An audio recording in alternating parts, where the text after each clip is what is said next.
Welcome to Just the Word, where we're reading through the Bible in 1 year. And I'm Net. Today's reading will come from 2 Kings chapter 6, 7, and 8. 2 Kings chapter 6. The company of the prophets said to Elisha, "Look, the place where we meet with you is too small for us. Let us go to the Jordan, where each of us can get a pole, and let us build a place there for us to live." And he said, "Go." Then one of them said, "Won't you please come with your servants?" "I will," Elisha replied, and he went with them. They went to the Jordan and began to cut down trees. As one of them was cutting down a tree, the iron axe head fell into the water. "Oh, my Lord," he cried out, "it was borrowed." The man of God asked, "Where did it fall?" When he showed him the place, Elisha cut a stick and threw it there and made the iron float. "Lift it out," he said. Then the man reached out his hand and took it. Now the king of Aram was at war with Israel.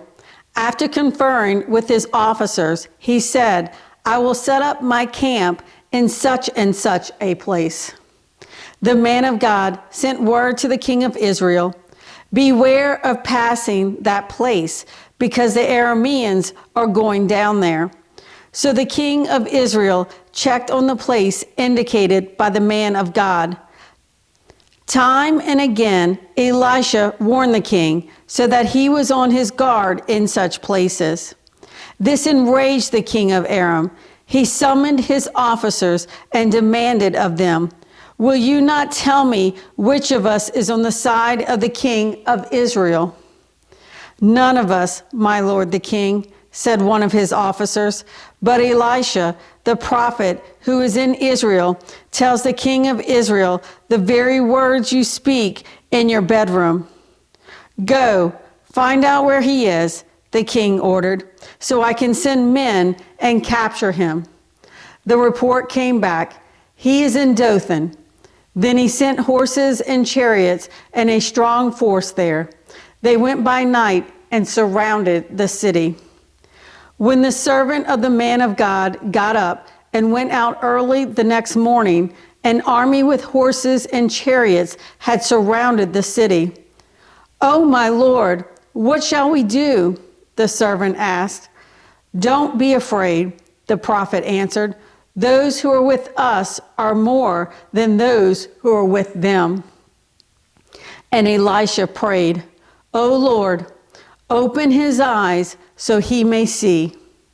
Then the Lord opened the servant's eyes, and he looked and saw the hills full of horses and chariots of fire all around Elisha. As the enemy came down toward him, Elisha prayed to the Lord, "Strike these people with blindness." So he struck them with blindness as Elisha had asked. Elisha told them, "This is not the road, and this is not the city. Follow me, and I will lead you to the man you are looking for."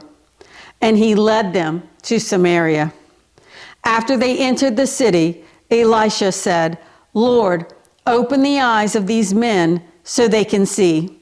Then the Lord opened their eyes, and they looked, and there they were inside Samaria. When the king of Israel saw them, he asked Elisha, "Shall I kill them, my father? Shall I kill them?" "Do not kill them," he answered. "Would you kill men you have captured with your own sword or bow? Set food and water before them so that they may eat and drink and then go back to their master."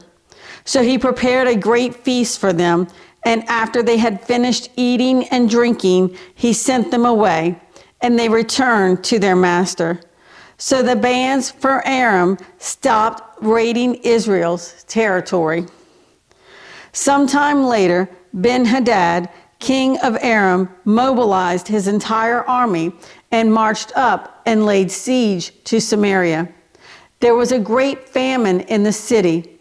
The siege lasted so long that a donkey's head sold for 80 shekels of silver, and a quarter of a cab of seed pods for 5 shekels. As the king of Israel was passing by on the wall, a woman cried to him, "Help me, my lord the king." The king replied, "If the Lord does not help you, where can I get help for you? From the threshing floor? From the winepress?" Then he asked her, "What's the matter?" She answered, "This woman said to me, 'Give up your son so we may eat him today, and tomorrow we'll eat my son.' So we cooked my son and ate him. The next day I said to her, 'Give up your son so we may eat him.' But she had hidden him." When the king heard the woman's words, he tore his robes. As he went along the wall, the people looked, and there, underneath, he had sackcloth on his body. He said, "May God deal with me, be it ever so severely, if the head of Elisha, son of Shaphat, remains on his shoulders today." Now Elisha was sitting in his house, and the elders were sitting with him. The king sent a messenger ahead, but before he arrived, Elisha said to the elders, "Don't you see how this murderer is sending someone to cut off my head? Look, when the messenger comes, shut the door and hold it shut against him. Is not the sound of his master's footsteps behind him?" While he was still talking to them, the messenger came down to him, and the king said, "This disaster is from the Lord. Why should I wait for the Lord any longer?" 2 Kings chapter 7. Elisha said, "Hear the word of the Lord. This is what the Lord says. About this time tomorrow, a seah of flour will sell for a shekel, and 2 seahs of barley for a shekel at the gate of Samaria." The officer on whose arm the king was leaning said to the man of God, "Look, even if the Lord should open the floodgates of the heavens, could this happen?" "You will see it with your own eyes," answered Elisha, "but you will not eat any of it." Now there were 4 men with leprosy at the entrance of the city gate. They said to each other, "Why stay here until we die? If we say, 'We'll go into the city,' the famine is there, and we will die. If we stay here, we will die. So let's go over to the camp of the Arameans and surrender. If they spare us, we live. If they kill us, then we die." At dusk, they got up and went to the camp of the Arameans. When they reached the edge of the camp, not a man was there, for the Lord had caused the Arameans to hear the sound of the chariots and horses and a great army, so that they said to one another, "Look, the king of Israel has hired the Hittite and Egyptian kings to attack us." So they got up and fled in the dusk, and abandoned their tents and their horses and donkeys. They left the camp as it was and ran for their lives. The men who had leprosy reached the edge of the camp and entered one of the tents. They ate and drank and carried away silver, gold, and clothes and went off and hid them. They returned and entered another tent and took some things from it and hid them also. Then they said to each other, "We're not doing right. This is a day of good news, and we are keeping it to ourselves. If we wait until daylight, punishment will overtake us. Let's go at once and report this to the royal palace." So they went and called out the city gatekeepers and told them, "We went into the Aramean camp, and not a man was there, not a sound of anyone, only tethered horses and donkeys, and the tents left just as they were." The gatekeepers shouted the news, and it was reported within the palace. The king got up in the night and said to his officers, I will tell you what the Arameans have done to us. They know we are starving, so they have left the camp to hide in the countryside, thinking they will surely come out, and then we will take them alive and get into the city. One of his officers answered, have some men take 5 of the horses that are left in the city. Their plight will be like that of all the Israelites left here. Yes, they will only be like all these Israelites who were doomed. So let us send them to find out what happened. So they selected 2 chariots with their horses, and the king sent them after the Aramean army. He commanded the drivers, go and find out what has happened. They followed them as far as the Jordan, and they found the whole road strewn with the clothing and equipment the Arameans had thrown away in their headlong flight. So the messengers returned and reported to the king. Then the people went out and plundered the camp of the Arameans. So a seah of flour sold for a shekel, and 2 seahs of barley sold for a shekel, as the Lord had said.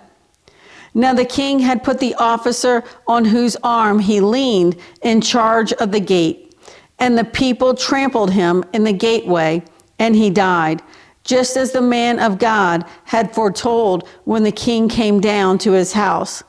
It happened as the man of God had said to the king. About this time tomorrow, a seah of flour will sell for a shekel, and 2 seahs of barley for a shekel at the gate of Samaria. The officer had said to the man of God, look, even if the Lord should open the floodgates of the heavens, could this happen? The man of God had replied, you will see it with your own eyes, but you will not eat any of it. And that is exactly what happened to him. For the people trampled him in the gateway, and he died.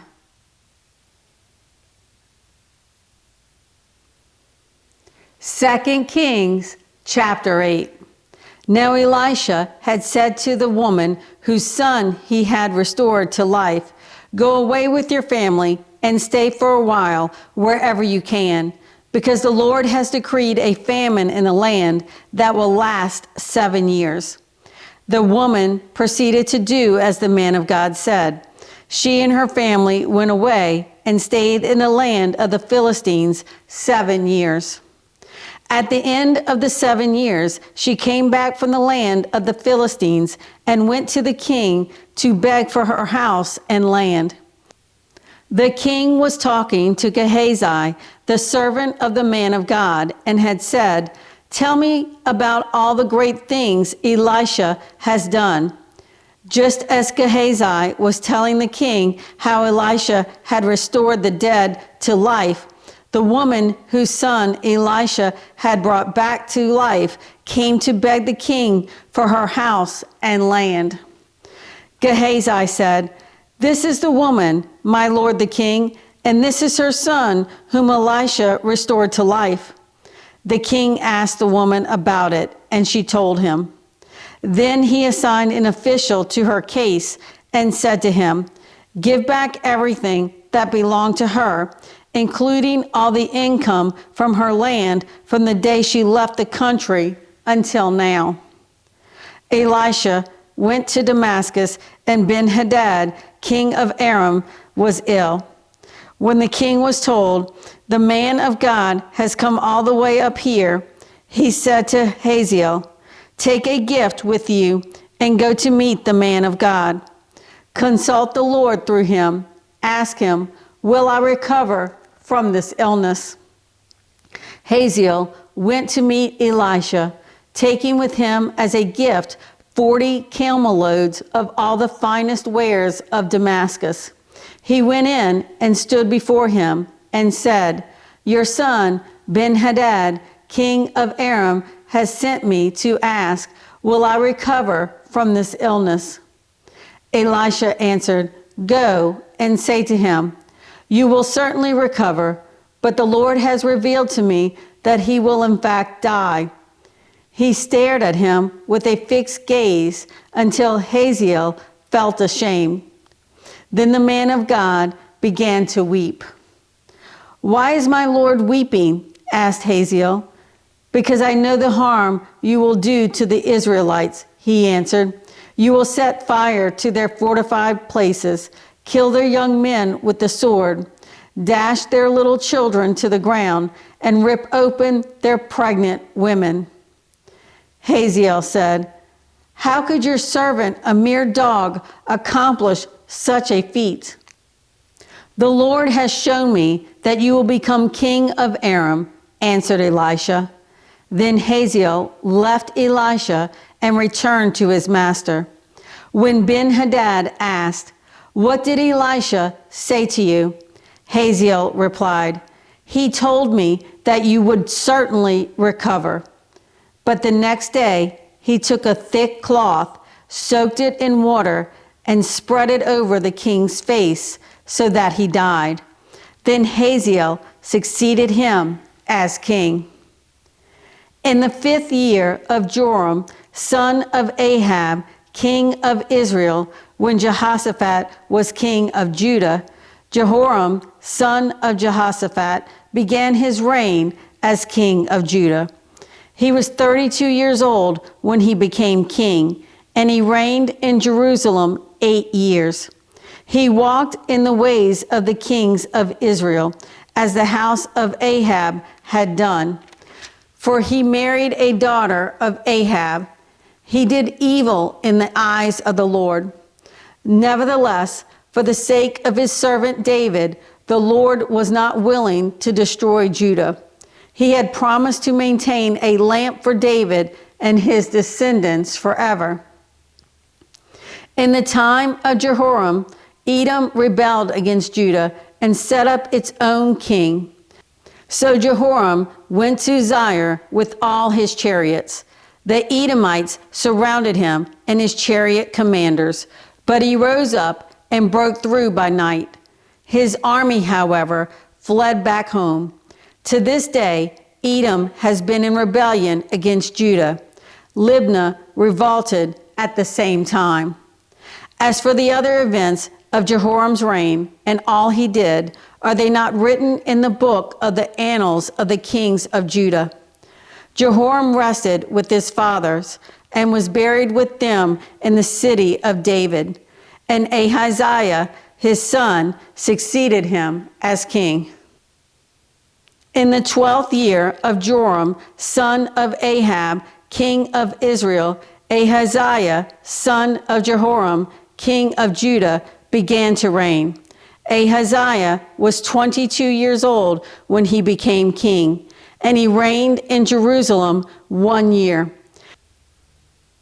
His mother's name was Athaliah, a granddaughter of Omri, king of Israel. He walked in the ways of the house of Ahab and did evil in the eyes of the Lord, as the house of Ahab had done, for he was related by marriage to Ahab's family. Ahaziah went with Joram, son of Ahab, to war against Hazael, king of Aram, at Ramoth Gilead. The Arameans wounded Joram, so King Joram returned to Jezreel to recover from the wounds the Arameans had inflicted on him at Ramoth in his battle with Hazael, king of Aram. Then Ahaziah, son of Jehoram, king of Judah, went down to Jezreel to see Joram, son of Ahab, because he had been wounded. Thanks for joining Just the Word. See you tomorrow.